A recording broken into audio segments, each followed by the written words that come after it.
할렐루야, 교회 오신 여러분들 환영합니다. 우리 함께 묵도하심으로 우리 수요예배를 하나님께 드리겠습니다. 하나님은 영이시니 예배하는 자가 신령과 진정으로 예배할지니라. 아멘. 우리의 찬양과 영광을 받으시 합당하신 존귀하신 하나님 아버지, 오늘 이렇게 주님 앞에 나와 예배하게 하심을 감사합니다. 아버지 하나님께서 이 시간 우리에게 한량없는 은혜를 주시고 아버지께 주신 그 힘으로 또한 남은 한 주를 살 수 있도록 도와주옵소서. 이 시간 역사하시고 함께하여 주옵소서. 예수님 이름으로 기도드립니다. 아멘. 우리 함께 하나님을 찬양하겠습니다.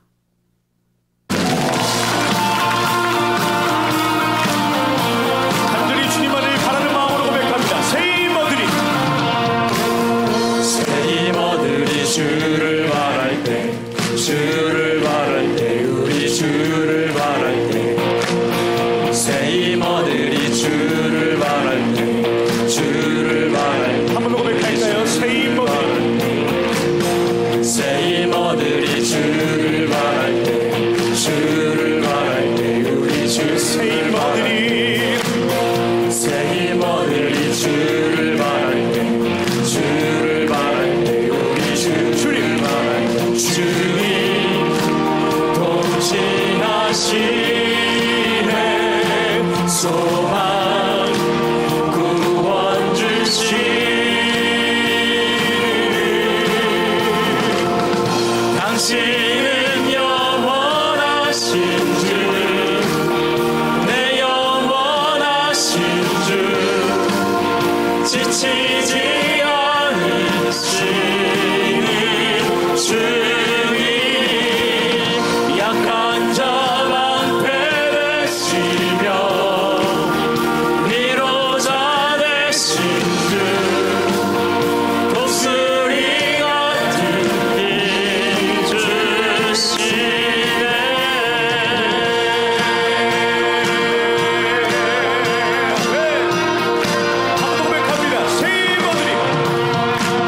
새 힘어들이 주를 바랄 때, 주를 바랄 때, 우리 주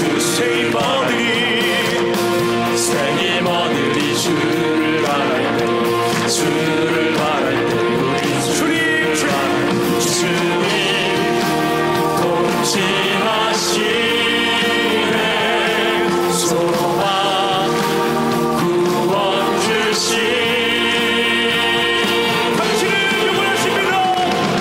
당신은 영원하신 주, 내 영원하신 주, 지치지 않으시는 주님, 약한 자 방패되시며 위로자 되신 주, 독수리 같은 힘 주시네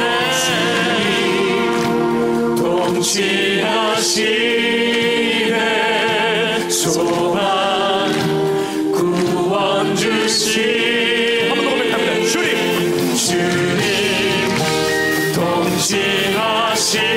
통치하시네 소망 구원 주시네 당신은 영원하신 주, 내 영원하신 주, 지치지 않으시는 주님, 약한 자 방패되시며 위로자 되신 주, 독수리 같은 힘 주시네 당신은 영원하신 주, 내 영원하신 주, 지치지 않으시는 주님, 약한 자 방패되시며 위로자 되신 주, 독수리 같은 힘 주시네 독수리에게 질러 세우실 주님을 찬양합니다. 네. 우리들이 주님을 고백했으면 좋겠습니다. 주께 가오니 주께 가오니 날 새롭게 하시고 주의 은혜를 부어주소서.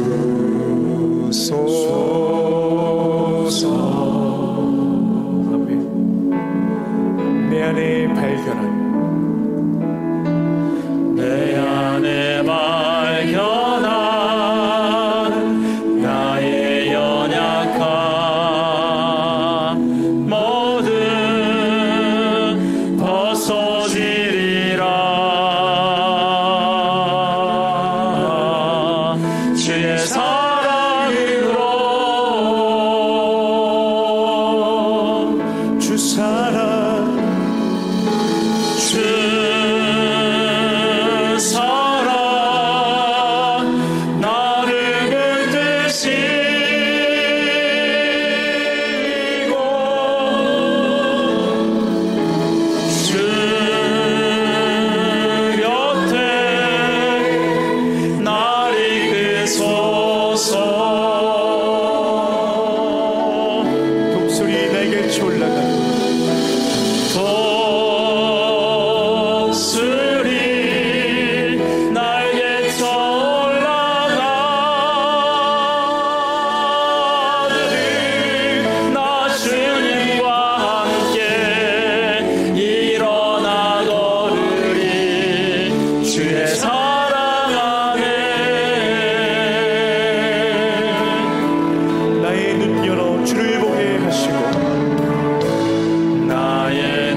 말씀 듣고 죄를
우리 전에 기도하실 때 하나님 우리를 사용하셔서 아버지 이 땅을 고치는 데 쓰임받게 해주옵소서.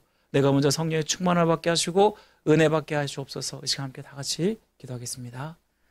아버지 하나님 이 시간 우리를 주장하시고 붙들어 주옵소서. 주님 바라보면서 이 시간 나아갑니다. 주님께서 함께해 주신 귀한 시간 되게 하여 주시고 아버지 하나님 주님께서 우리를 불러주셨고 주님의 자녀 삼아주셨는데 아버지 하나님 우리가 나만 위해 사는 것이 아니라 또한 이 세상에 아버지 주님을 전하기 위해서 사명이 있는 줄 믿습니다. 아버지 나를 통해서 빛과 소금의 역할을 감당하며 나를 통해서 하나님의 살아계심을 보는 역사가 나타나기 원하오니 주여 도와주시기를 간절히 합니다. 주님께서는 살아 역사하시고 우리의 심령을 주장하시며 인도하시며 하나님의 은혜 가운데 아버지께서 해주신 놀라운 역사가 우리에게 임하기 원하오니 도와주시기 간절히 원합니다.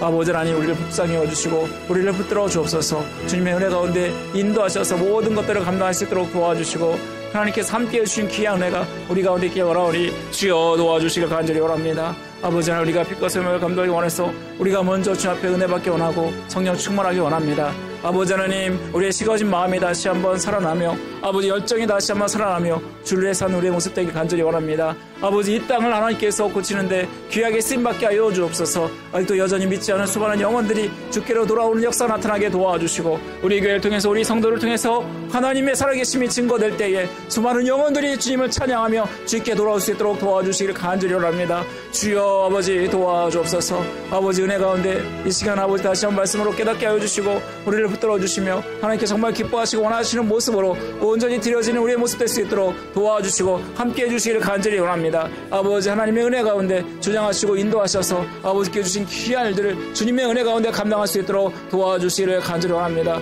주여 은혜 베풀어 주옵소서. 함께하여 주옵소서. 도와주옵소서. 사랑과 내 마실 하나님 아버지 이 땅을 고쳐 주옵소서. 이를 위해서 우리를 자녀 삼아 주시고 사명 주신 줄 믿습니다. 아버지 하나님 우리 세스만교회 또 우리 세스만교회에 속해 있는 모든 성도들이 더욱더 영적으로 깨어 있어서 주님이 주신 이 사명을 잘 감당하게 하여 주옵소서. 가는 곳마다 빛과 소금의 역할을 감당하게 하시고 수많은 영혼들이 주님의 살아계심을 보게 하시며 아버지 하나님께 돌아온 역사가 나타날 수 있도록 도와주시기를 간절히 원합니다. 우리가 성령 충만하게 하여 주옵소서. 아버지 하나님의 은혜 가운데 우리가 살게 하여 주옵소서. 그래서 아버지 하나님의 능력 가운데 우리가 이 땅을 승리하며 살아갈 수 있도록 도와주시기를 간절히 원합니다. 아버지 이 땅 가운데 잘 먹고 잘 사는 것이 우리의 목적이 아니라 주님의 영광을 위해 사는 자가 될 수 있도록 도와주시고 아버지 하나님의 뜻을 받들어서 아버지께서 기뻐하신 모습으로 또한 하루하루 남은 한 주를 살 수 있도록 도와주옵소서. 이 시간 말씀하여 주시고 이 말씀이 우리에게 능력이 되게 하시며 아버지 하나님 다시 한번 하나님 말씀 붙들고 나아갈 때에 주님 역사하여 주옵소서. 모든 것 주님께 맡겨드리며 우리를 죄에서 구원하신 예수 그리스도 이름으로 기도드립니다. 아멘. 우리 오늘 함께 본 하나님 말씀 우리 지난주에 이어서 똑같은 말씀인데요. 마태복음 22장 39절입니다. 마태복음 22장 39절 말씀 우리 함께 한 절인데 함께 읽겠습니다. 다 같이 시작. 둘째도 그와 같으니 내 이웃을 내 자신같이 사랑하라 하셨으니. 아멘. 우리가 오늘도 이웃을 사랑하라 두 번째로 계명과 8계명, 10계명 중 7계명과 8계명을 우리 나누도록 하겠습니다. 여러분, 다른 사람들이 자기를 죄인이라고 이렇게 들으면 굉장히 몹시 불쾌합니다. 특별히 우리가 복음을 전하다가 믿지 않는 사람들한테 이 이야기를 하잖아요. 왜 내가 다 죄인이냐고. 나는 항상 적어도 남에게 피해는 주지 말자라는 이 모토로 이렇게 살아왔고 나름대로 이 원칙을 잘 지켜왔다라고. 그리고 나는 잘 열심히 살았는데 왜 내가 죄인이냐고 그러면서 따집니다. 여러분, 남한테 피해를 주지 않는 것, 여러분 또 피해를 끼치지 않는 것, 마치 이것이 내가 이 땅을 착하게 살아가는 것이다 라고 동일하게 여긴다는 것입니다. 과연 그런가요? 이 기준이 누구에게 맞춰졌느냐에 따라서 달라질 수 있습니다. 보통의 많은 사람들은 타인에게 도움을 받거나 기대하지 않아도 사는데 아무 지장이 없기 때문에 이런 말을 하는 것입니다.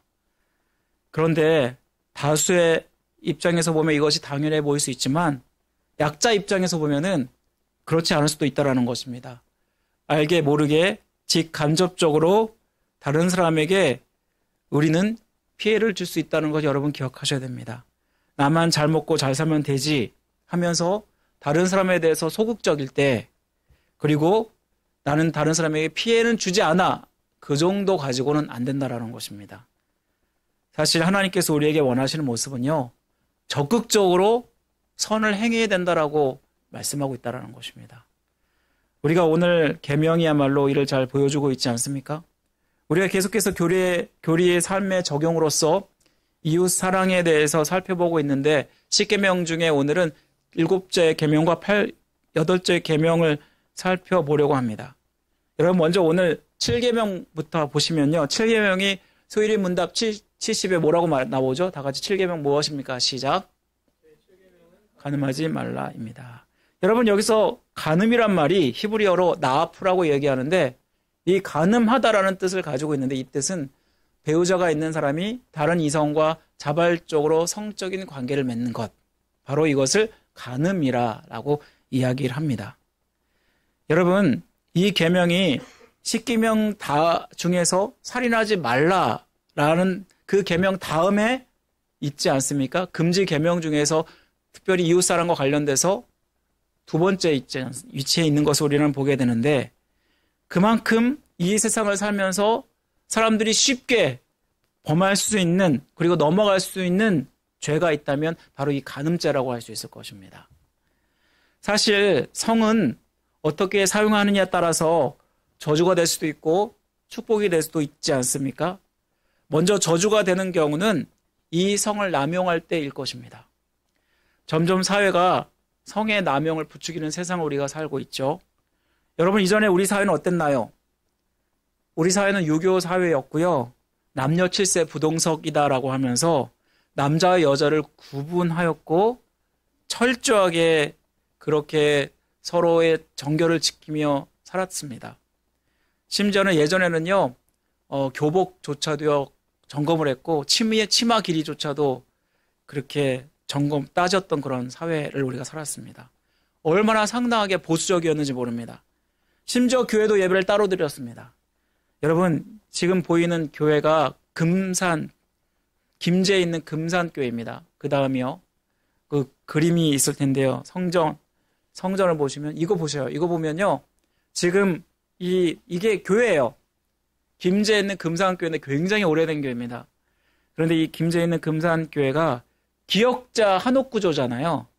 그래서 그 위에 모형도가 나와 있는데 이 모형을 보면요, 남자가 이쪽에 여자가 저쪽에 해가지고 따로 예배를 드려요. 그리고 중간에 그 예배당 이게 있어요. 예, 강대상이 있어서 거기서 목사님이 설교를 하는 거예요. 남자 여자가 같이 이제 따로따로 이렇게 보면서 그렇게 공간을 달리하면서 예배를 드릴 만큼 그렇게 남자와 여자가 구별되는 그러한 사회였습니다. 굉장히 상당히 보수적이었죠. 심지어는 짧은 스커트 입는 것도 굉장히 그렇게 하면 안 된다. 어른들이 주의시킬 정도이지 않았습니까? 하지만 요즘 어떤가요? 여러분, 간통죄가 최근에 폐지되었죠. 최근이 아니지. 한 10년 정도 전이었습니다. 10년 정도니까 2016년 2월에 폐지가 됐거든요. 여러분, 간통죄가 뭐냐면 결혼할 배우자가 아닌 사람과 불륜행위를 해도 죄가 안 되는 게 됐다라는 거예요. 여러분, 매스미디어가 발달하면서 인터넷만 클릭하면은 여러분, 야한 사이트를 너무나 쉽게 접할 수 있는 세상을 우리가 살고 있습니다. 그리고요, 영화, 드라마, 이러한 모든 것에서 노출 장면이 역없이 방영되는 것을 우리는 볼 수 있고요. 또 요즘에는 원조기제라는 말을 물론 좀 오래된 이야기지만 들어보셨죠? 성매매 미성년자가 금전을 받고 어른과 데이트를 해주는 거예요. 그런 일들이 성행하고 있고요. 그리고 제가 듣기로는 강남에 사는 많은 사람들이 여자친구가 없는 사람이 없다. 가정이 있는데도 불구하고. 그런 이야기도 들었습니다. 그리고 요즘에 이제 성소수자를 위한 퀴어 축제가 계속해서 있어 왔죠. 박원순 시장이 서울시장으로 있을 때 서울시청을 오픈해서 그곳에서 퀴어 축제를 열 정도였죠. 그리고 이때 노출이 당연한 것처럼 여겨졌고, 그런데 그 모습을 보는 시민들은 굉장히 눈에 민망할 정도였습니다. 또 다른 나라는 어떤가요? 성소수자를 위한 차별금지법이 통과가 되었죠. 이제는 트랜스젠더나 게이를 받아들이지 않으면 소송을 당하고 감옥에 가는 그런 세상이 되었습니다. 요즘은 참 미국은 그래도 감사한 거는 트럼프가 이제 대통령이 되면서 그러한 모든 것들을 다시 예전처럼 돌리는 작업을 지금 하고 있죠. 그렇지만 반발이 굉장히 심하다는 이야기를 듣습니다. 여러분, 성은 믿는 사람도 참을 수 없는 인간의 욕구이기도 합니다. 성문화는요, 역사적으로 굉장히 오래되었어요. 성경만 보더라도 창세기에서 소돔과 고모라가 멸망당한 이유가 뭐라고 말하고 있냐면 동성애 때문이라고 말씀하고 있어요. 여러분, 소돔과 고모라는 뜻이 자체가 바로 동성애라는 뜻을 가지고 있어요. 그리고 천사가 소돔과 고모라에 거하는 롯을 방문했을 때 이때 이를 본 수많은 그 주변의 사람들이 롯의 집에 찾아와서 둘러싸고 뭐라고 이야기하죠? 창세기 19장 5절에 보면은 오늘 내게 온 사람들이 어디 있느냐 이끌어내라. 우리가 그들을 상관하리라. 여기 보면은 그들을 상관한다는 말이 무슨 뜻인지 아세요? 그들과 함께 성행위를 하겠다라는 말이에요. 그래서 롯이 결국은 어떻게 하죠? 자기 딸을 내어줄 테니까 그들을 내버려 둬라. 이렇게 이야기할 정도가 아닙니까? 그만큼 성적으로 타락한 도시가 결국 소돔과 고모라였고 하나님께서는 그 땅을 무섭게 심판하지 않으십니까? 또 성행위가 우상 숭배와 깊은 관련이 있다는 것을 여러분 아시죠? 바알과 아세라 숭배가 이스라엘과 관련한 주요 숭배 신이었습니다. 이전에 이스라엘 백성이 타락했을 때 바알과 아세라를 섬겼는데 바알과 아세라를 섬길 때 어떻게 섬겼는지 아세요? 우리 잠깐 신전을 보여주시면 이것이 신전이에요. 거기 보면 아세라 상 있죠? 아세라의 상에 이렇게 혹같이 달려있는 게 다 여성의 유방이에요. 그래서 이게 자체가 바로 아세라 상을 상징하는데 이것을 숭배하는 방법은 뭐냐면 그 앞에서 성행위를 하는 거예요. 그게 숭배하는 방법이에요.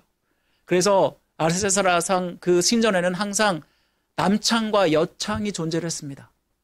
그래서 그곳에 가면 성행을 하면서 신을 높이는 게 되는 거예요. 여러분, 그게 바로 이제 우상 숭배와 깊은 연관이 있다는 것을 우리는 알게 되고요. 하나님 앞에 얼마나 무서운 죄인지를 우리는 깨닫게 됩니다. 그럼 우리가 성을 올바르게 사용할 때 이것이 축복이 된다는 사실을 이 말씀은 보여주고 있는 거죠. 여러분, 어떻게 하면 올바르게 우리는 사용할 수 있을까?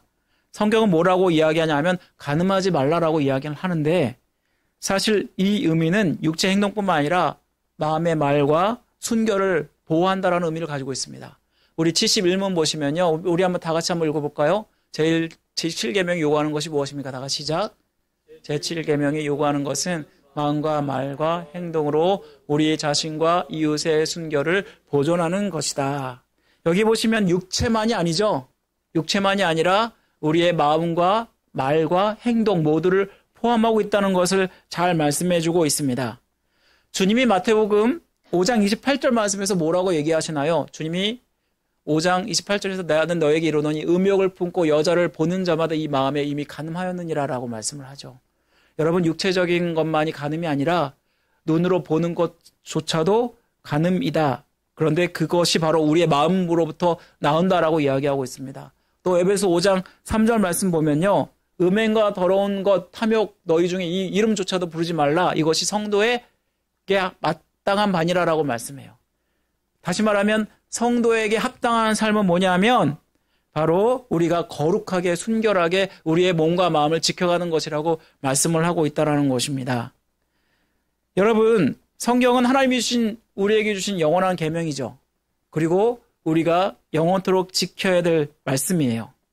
우리는 하나님을 두려워하면서 이 말씀을 지키기 위해서 몸부림치셔야 됩니다. 믿는 사람에게 특별히 남자, 여자, 이성으로부터 유혹을 받을 수 있습니다. 특별히 젊을수록 혈기완성해서 더욱 유혹이 노출되기가 쉽습니다. 그리고 정말 교묘하게 깨닫지 못하는 사이에 쉽게 빠지는 것이 음욕의 죄입니다. 그리고 우리는 이 음욕의 죄에 대해서 핑계할 수가 없다는 것입니다. 그 책임은 나에게 있다는 것입니다. 여러분, 내가 그런 환경에 있지 않도록 하셔야 돼요. 사실 음욕은요, 우리가 참을 수 없는 것이고 뿌리치기가 쉽지 않은 거예요. 그래서 그 자리에 있지 않아야 돼요. 바로 그것이 음욕을 피하는 방법이에요. 혹시 요셉을 아십니까? 보디발의 아내의 유혹을 받게 되죠. 자기의 유익을 생각했다면 얼마나 출세의 기회가 됩니까? 자기가 형들한테 서러움을 받으면서 노예로 팔렸는데 이 아내를 잡으면 출세의 길이 보장되는 거잖아요. 물론 들키지 않도록 해야겠죠. 그런데 그는 그때 누구를 바라봤다고 말씀하고 있어요? 하나님을 바라봤다라고 말씀합니다. 여러분, 여기서 한번 읽어볼까요? 다 같이 시작.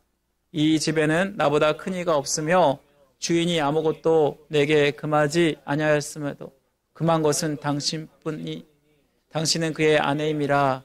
그런즉 내가 어찌 이 큰 악을 행하여 하나님께 죄를 지으리까. 여러분, 이 말씀에 보면은 하나님을 항상 두려워했어요. 그리고 하나님이 항상 나를 지켜본다고 생각하고 있던 사람이 누구였어요? 요셉이었어요. 그렇기 때문에 이러한 이야기를 하고 그 자리를 피했다는 것을 우리는 볼 수 있습니다. 많은 사람들이 간음하지 말라, 이것이 시대에 맞지 않는 계명이다라고 이야기를 하는 사람들이 있어요. 이전에 보수적인 사회에서 이제는 개방적인 사회가 되었기 때문에 이 계명을 지키는 것은 좀 시대에 뒤떨어지는 것이 아니냐라고 이야기를 하는 사람들이 있습니다. 그래서 심지어는 혼전 순결을 지키는 것은 바보다라고 생각을 하는 시대에 살고 있습니다. 여러분, 요즘 젊은이들이 혼전 순결을 지키는 것을 바보라고 생각한대요. 혼전 순결이 뭔지 아세요? 결혼 전에 남자와 여자가 관계를 갖는 거를 그만하지 않는 거를 얘기하는 거잖아요. 결혼 전에는. 그런데 요즘에는 그렇게 하는 것이 바보래요. 왜냐하면 요즘 텔레비전에 나오는 수많은 쇼를 보면요, 속궁합에 대해서 이야기를 해요. 속궁합이 뭔지 아세요? 남자와 여자가 서로 맞느냐, 그 얘기를 하는 거잖아요. 그런데 이 속궁합을 얘기한다는 거는 뭐냐면 서로 한번 살아보고 결정하겠다라는 거예요. 그리고 자기에게 맞는 사람을 찾겠다. 그러면 자기에게 맞지 않는 사람은 헤어질 수 있다. 여러분, 지금 결혼하는 비율이 36%에 불과할 뿐이고 다른 86%는요, 젊은 사람들 중에서 대부분의 사람들은 동거하기를 원한다고 합니다. 한번 살아보겠다. 그리고 요즘 우리나라는 결혼하는데 돈이 너무 많이 들잖아요. 결혼하려면 보통 얼마 든다고 그러나요? 제가 들리는 바로는 제 때는 안 그래요. 저 때도 아무튼 꽤 들었는데 지금은요, 2억, 최소한 2억이래요. 2억. 그러니까 집을 마련해야 되고 살림을 마련해야 되고, 그러니까 돈이 없어서 결혼을 하지 못한다라는 핑계를 대요. 여러분, 그러므로 말미암아 동거를 택하고, 그래서 아버지 없는 자식을 낳고 엄마 없는 자식을 낳는 그런 일들이 일어나고요. 우리나라 낙태율이 굉장히 높습니다. 믿는 사람이 성적 욕구를 참을 수 없고 해소하려 한다면 결국은 우리는 결혼이라는 제도를 활용을 해야 돼요. 하나님이 남자와 여자를 창조하셨고 한 몸이 되게 하셨잖아요. 이것은 이 땅을 창조하신 때부터 있었던 일이에요. 결혼 제도가 그렇게 마련이 되었다라는 것입니다. 여러분, 이 땅의 인구가 총 몇 명인지 아세요? 70억이라고 합니다. 70억. 그 중에서 허용된 남자는 1명, 허용된 여자는 1명이라는 거예요. 기독교 문화는 1인 1처제이지 다처제를 허용하지 않습니다. 그러니까 옆에 있는 짝이 여러분의 짝이에요. 하나님이 맺어주신 귀한 짝이라는 걸 여러분 기억하셔야 돼요. 우리 한번 인사해볼게요. 당신은 나의 짝입니다. 당신은 나의 짝입니다. 네. 여러분, 그래서 합법적인 결혼 안에서 우리는 이러한 결혼제도를 활용해서 우리가 성적 욕구를 해소할 수 있다는 것을 말씀해 줍니다. 고린도전서에 보면요. 7장 2절, 3절, 5절 말씀 보면은 뭐라고 나오냐면 결혼제도에서 굉장히 구체적으로 자세히 설명하고 있어요. 뭐라고 써 있어요? 2절에 보면 음행을 피하기 위해서 남자와 자기 아내를 두라라고 말씀하고 있죠. 그리고 남편은 그 아내에게, 아내는 그 남편에게 의무를 다하라라고 말씀하고 있고 웬만하면 분방하지 말라. 여러분, 젊었을 때 모르겠는데 나이가 들수록 왜 자꾸 분방을 하게 되죠? 여러분, 그런데 분명히 말씀하고 있습니다. 기도할 틈을 얻기 위해서 합의상 얼마 동안 하되 그렇지 않으면 합방하라. 그리고 사탄이 너희를 시험하지 못하게 하라. 라고 말씀하고 있습니다. 여러분, 우리가 절제하지 못할 때 결국은 사탄이 틈탈 수밖에 없어요. 그래서 우리는 성과 관련돼서 우리가 잘 절제하고 또 이런 성욕을 잘 풀기 위해서 결혼 제도를 잘 활용할 필요가 있다는 것을 말씀해 줍니다. 우리는 오늘 말씀을 통해서 특별히 우리의 순결을 지켜야 됨을 굉장히 강조하고 있는 거예요. 왜냐하면 우리의 몸이 누구의 성전이에요? 하나님의 거룩한 성전이기 때문입니다.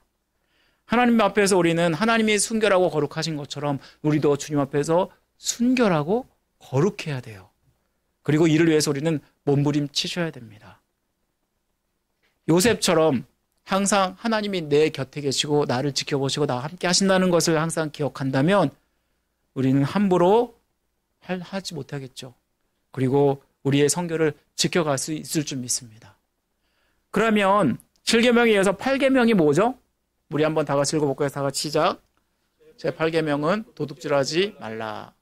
여러분, 여기서 도둑질이라는 말이 히브리어 원어로 가나브라고 이야기하죠.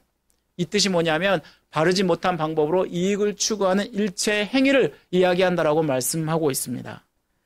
여러분, 도둑질은요, 자기의 사리사욕을 채우기 위해서 다른 사람에게 피해를 주는 것을 이야기하는 것입니다.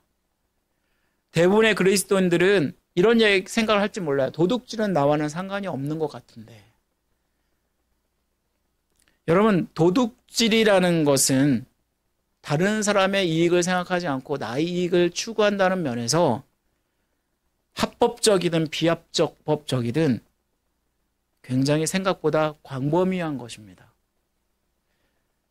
유무형의 재산을 모두 가로채는 것을 우리는 도둑질이라고 이야기할 수 있습니다. 여러분, 회사 생활하면서 마케팅하는 사람이 회사 광고를 과장해서 뻥튀기 하는 것, 그래서 회사의 물품을 막 팔려 하는 그런 모습조차도 도둑질이 될 수가 있어요. 또한 상품을 비싼 가격에 한 두세 배 붙여서 폭리하는 것도 도둑질이 될 수가 있어요. 그리고 이것도 한번 보시겠어요? 삼성이 이제 관련된 이야기인데 한번 동영상 한번 보시겠습니다.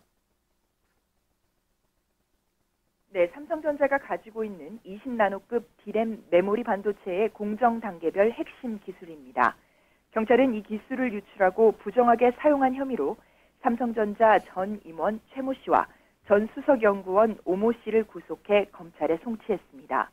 이들에게는 산업기술유출방지법과 부정경쟁방지법 등의 혐의가 적용됐습니다. 경찰 조사에 따르면 최 씨는 2020년 9월 20나노급 디램 반도체 제조를 목표로 중국에 회사를 세웠고 이후 반도체 기술자인 오 씨가 여기에 합류했습니다. 이 과정에서 중국 지방정부가 회사 자본을 댄 것으로 파악됐습니다. 이들은 제조시설을 갖춘 뒤 삼성전자의 반도체 핵심 공정 기술을 무단으로 사용해 1년 3개월 만에 시범 제품을 개발하는 데 성공한 것으로 알려졌습니다. 기존 반도체 회사들이 통상 4년에서 5년 정도 걸리는 신제품 개발 기간을 삼성전자 기술을 빼돌려 활용하면서 크게 단축시킨 것으로 보입니다. 경찰은 이렇게 중국에 유출된 반도체 기술의 경제적 가치가 무려 4조 3천억 원에 이르는 것으로 추정했습니다.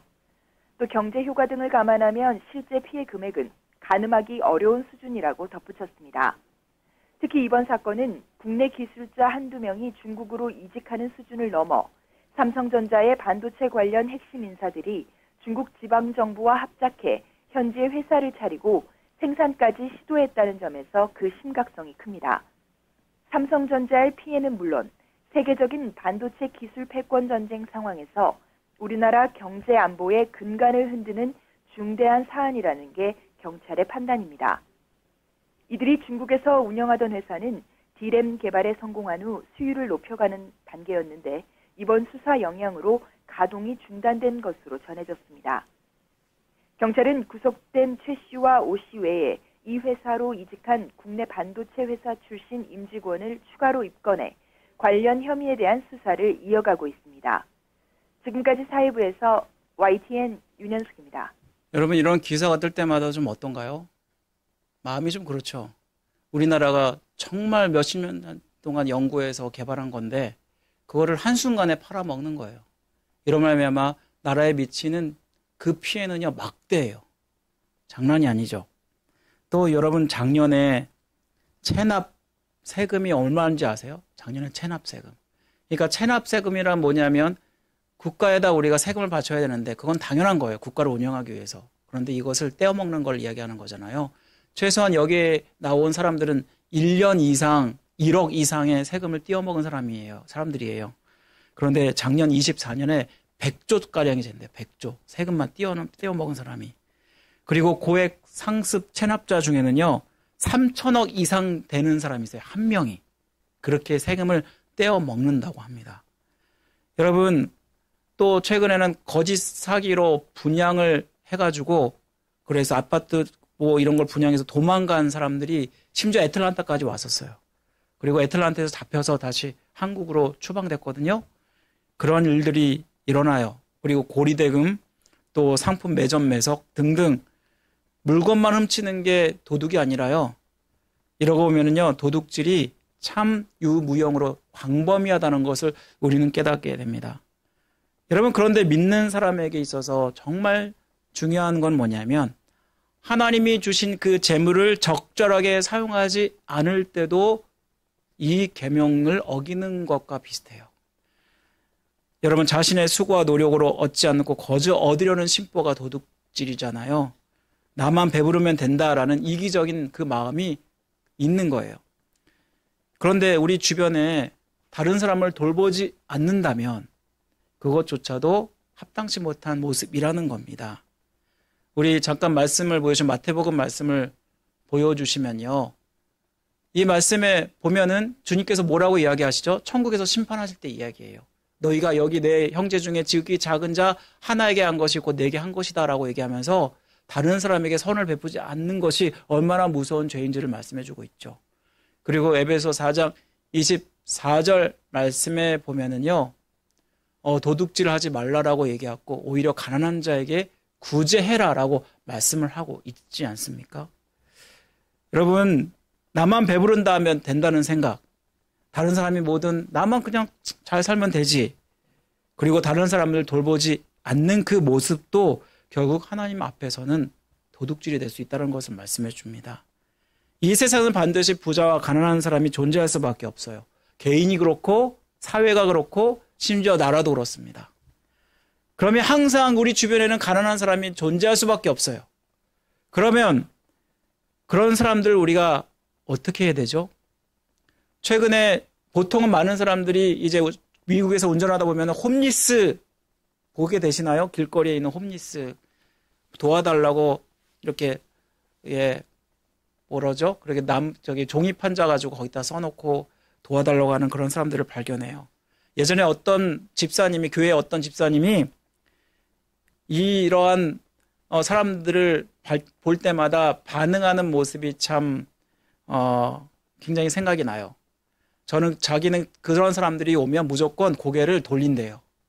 자기 아내 쪽으로 돌린대요. 그리고 이야기하는 척 한다고 합니다. 여러분은 어떤가요? 이런 홈리스를 만나면은 고개를 숙인다든가 혹은 딴청을 하다든가.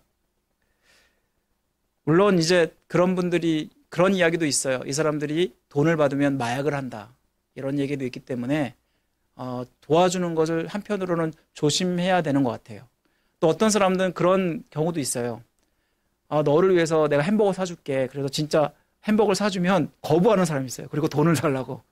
그런 사람은 말 그대로 마약을 위해서 그렇게 요구하는 사람들입니다. 아무튼 우리가 주변에 가난한 사람들이 끊임없이 있다는 것을 기억하고 우리가 모른 채 하면은 이것 하나님 앞에 합당치 못한 모습이라는 것을 우리에게 말씀해 주고 있습니다. 우리는 주변의 사람들을 돌아보셔야 됩니다.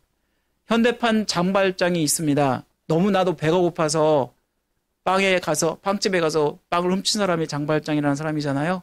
맞나요? 예. 그런데 라구아디아 공항이 있는데요. 그 공항의 이름은 뉴욕시장의 이름을 딴 것입니다. 이 시장이 뉴욕시의 즉결 재판부의 판사로 있을 때 이야기입니다. 하루는 가게에서 빵을 도둑질한 한 노인이 그의 앞에 잡혀왔다고 합니다. 얼른 보기에는 노인은 너무나 지쳐 보였다고 하는데요. 판사가 왜 남의 빵을 훔쳤습니까? 라고 묻자 너무나 배가 고파서 그랬습니다. 라고 대답하는 것이었습니다. 이 라구아디아 판사는 그 노인에게 벌금 10불을 선고했습니다. 그리고 그 10불마저도 자기가 내겠습니다.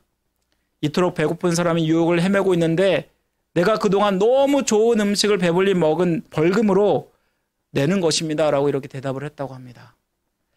라가디아 판사는 자기의 모자를 재판부 서기에게 내주면서 이렇게 말했습니다. 이 재판정에 계신 분들도 나처럼 너무 잘 먹은 데 대한 벌금을 내주고 싶으면 이 모자에 넣기를 바랍니다. 그러면서 그 노인을 위해서 거친 돈이 약 47불 정도가 되었다고 합니다. 여러분, 이 유라가 무엇을 이야기할까요? 다른 사람을 돌보지 않는 것도 하나님 앞에서는 죄가 될 수 있다는 것을 잘 보여주는 예화가 아닐까요?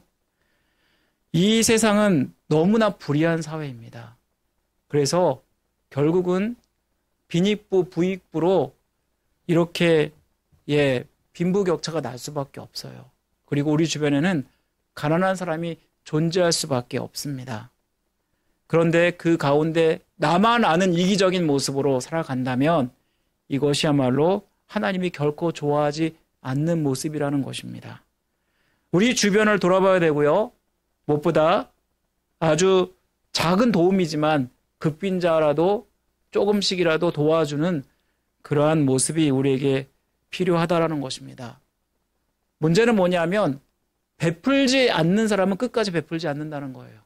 그러나 베푸는 사람은 너무나 잘 베풀어요. 아무리 가난해도 베풀게 됩니다. 하나님께서 이 말씀을 통해서 우리에게 원하는 모습이 무엇일까요?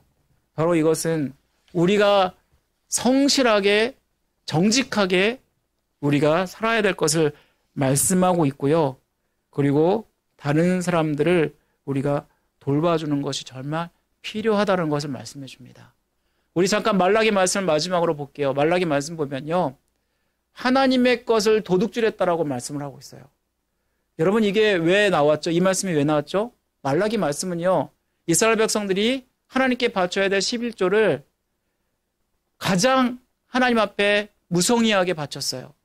자기는 가장 좋은 것을 떼어놓고 하나님 앞에 저는 것, 그리고 아픈 것, 그리고 뭐 이런 것들만을 하나님께 바쳤더니 하나님께서 이 말씀을 하고 계신 거예요. 여러분 모든 것이 다 누가 주신 것이죠? 하나님이 주신 것입니다. 그러면 하나님이 주신 것을 우리가 정직하게 열심히 해서 번 것이지만 하나님이 주신 것이라고 생각한다면 또한 이것을 하나님께서 원하시는 방법으로 잘 사용하는 것도 굉장히 중요하다라는 것입니다. 무엇보다 하나님의 것이라는 것을 우리가 표현하기 위해서 11조를 하나님께 드리죠. 그래서 그렇게 하나님의 것을 돌려드리는 모습도 필요할 뿐만 아니라 또한 우리가 남는 것이 있다면 또 일부러라도 남는 것을 떼어서 다른 사람들을 도와주는 모습들이 우리에게 필요하다는 것을 오늘 말씀은 보여주고 있지 않을까요? 사랑하는 성도 여러분, 하나님은 우리가 정직하게 성실하게 이 땅을 살아가길 원하십니다. 영어에 인테그리티라는 말이 있어요.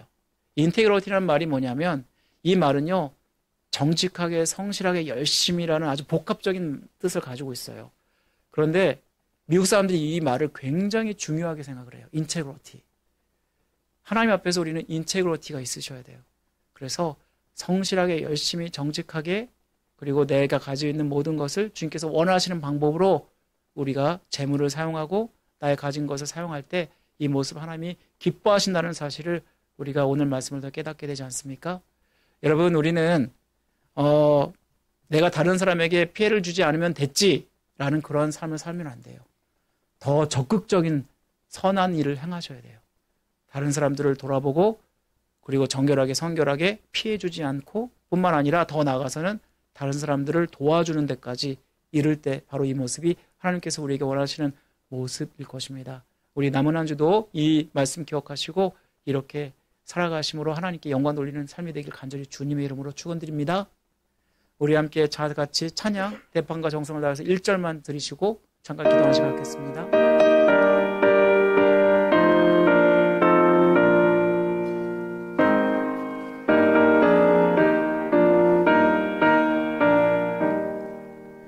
내 마음과 정성을 다하여서 주 너의 하나님을 사랑하라. 내 몸을 아끼고 사랑하듯 형제와 이웃을 사랑하라. 주께서 우리에게 명하시니 그 명령 따라서 살아가리. 아멘. 우리 시간 기도할 때 하나님, 성전인 우리의 몸을 하나님이 주신 법 안에서 성결하게 잘 지켜갈 수 있도록 기도하시고 하나님이 주신 재물을 정직하게 사용하는 자가 될 수 있도록 우리 함께 다 같이 기도하겠습니다. 아버지 하나님 감사드립니다. 오늘 말씀을 통해서 깨닫게 하심을 감사합니다. 우리가 아버지 하나님 성결하고 정결하게 이 땅을 살아가는 것이 얼마나 중요한지를 깨닫습니다. 아버지, 우리가 빛과 소금의 그를 감당하기 원하고 주님께서 원하시는 합당한 삶을 살기 원합니다. 이 세상이 너무나 악하고 음란한 세대를 우리에 살고 있지 않습니까? 아버지 하나님, 수많은 사람들이 이 음란에 빠져서 아버지 무서운 죄를 범하고 있는 이때에 우리는 구별되게 하여 주옵소서. 주님께서 정말 기뻐하시고 원하시는 모습으로 구별되고 아버지 구별되어서 주님께서 아버지 원하시는 일들을 감당할 수 있는 자 될 수 있도록 도와주시기를 간절히 원합니다. 아버지 하나님, 아버지께서 우리의 생각과 우리의 마음을 순결하게 지켜주시고 거룩하게 지켜주시고 항상 내가 하나님 앞에 서 있음을 기억하면서 우리가 이 땅을 살아가게 하여 주옵소서. 요셉처럼 하나님 앞에 무서운 죄를 아버지 하나님 범하는 자가 되지 않게 도와주시고 아버지 하나님 오히려 그 모든 잔류를 피하며 주님께서 기뻐하시고 원하시는 모습으로 살아갈 수 있도록 도와주시기를 간절히 원합니다. 아버지, 간절히 기도하는 것은 우리가 정직하게 성결하게 아버지 하나님 살기를 간절히 원합니다. 아버지께서 기뻐하시는 모습이 아버지 하나님 다른 사람을 속이는 것이 아니라 다른 사람에게 유익을 끼치고 아버지 하나님 그들에게 선을 베푸는 것임을 깨닫습니다. 아버지 하나님, 우리가 열심히 성실하게 아버지 모든 것들을 하게 하시고 나의 유익을 위해서 아버지 하나님 다른 사람을 속이는 일을 하지 않게 하시며 아버지 모든 것들을 정직하게 감당케 도와주시기를 간절히 원합니다. 뿐만 아니라 아버지 다른 사람에게 선을 베풀게 하여 주옵소서. 아버지, 우리에게 주어진 모든 것 하나님께 주신 것인 줄 믿고 아버지 하나님, 이 아버지 하나님 것을 가지고 다른 사람을 아버지 유익해가는 또 아버지 다른 사람을 세워가는 그런 일들이 일어나게 도와주시기를 간절히 원합니다. 아버지, 우리를 사용하여 주옵소서. 아버지 하나님, 오늘 하루도 주님의 은혜 가운데 살 때에, 또 남은 한 주도 주님의 은혜 가운데 살 때에 주님께 주장하시고 함께 해주시는 귀한 모습이 될 수 있도록 도와주시고, 하나님께 영광 돌 수 있는 모습 될 수 있도록 도와주시기를 간절히 원합니다. 주여, 우리를 받아 주옵소서. 이 시간 아버지께서 함께하여 주옵소서. 우리 성도들 아버지 어디 있든지 무엇을 하든지 주님께서 간섭하여 주시고 은혜가 충만하게 하여 주옵소서. 도와주실 것을 믿습니다. 함께 하실 것을 믿습니다. 아버지 은혜 베풀어 주옵소서. 도와주옵소서. 함께하여 주옵소서. 하나님 아버지 감사드립니다. 주님께서 우리에게 귀한 십계명을 주셨는데, 이 말씀을 살펴보면서 하나님께서 우리에게 원하시는 모습이 어떤 모습인지 생각하게 하시고 깨닫게 하심을 감사드립니다. 우리가 주님 앞에서 더욱더 성결한 모습으로 살길 원합니다. 항상 주님 앞에 있다는 것을 기억하게 하여 주시고, 아버지 하나님, 이 음란한 세대에 구별되게 하여 주옵소서. 또한 간절히 기도하는 것은 우리가 정직하게 이 땅을 살아가게 하여 주옵소서. 우리가 최선을 다해서 아버지 하나님, 다른 사람을 속이고 유익을 취하는 자가 아니라 하나님께서 주신 아버지 그 안에서 최선을 다해서 감당할 수 있도록 도와주시고, 또한 아버지 우리가 받은 모든 것들 또한 우리가 하나님께서 기뻐하시는 모습으로 정직하게 잘 사용할 수 있도록 도와주시기를 간절히 원합니다. 우리 주변에 연약하여서 부족하여서 힘들어하는 많은 성도들 돌아보게 하여 주시고, 또한 우리 주변에 연약한 자들 아버지 물질로 도울 때 이들이 힘을 얻게 하여 주시기를 간절히 원합니다. 아버지께서 우리를 주님의 은혜 가운데 붙들어 주시고 남은 한 주도 이 말씀으로 승리할 수 있도록 도와주옵소서. 모든 것 주님께 맡겨드리며 우리를 죄에서 구원하신 예수 그리스도의 이름으로 기도드립니다. 아멘. 하늘에 계신 우리 아버지여, 이름이 거룩히 여김 받으시오며 나라의 마옵시며 뜻이 하늘에서 이루어진 것 같이 땅에서 이루어지이다. 오늘날 우리에게 일용할 양식을 주옵시고, 우리가 우리에게 죄의 진자를 사하여 준 것 같이 우리 죄를 사하여 주옵시고, 우리를 시험에 들게 하지 마옵시고 다만 악에서 구하옵소서. 대개 나라와 권세와 영광의 아버지께 영원히 있사옵나이다. 아멘. 수고하셨습니다. 남은 한 주도 말씀으로 승리하시기 바랍니다.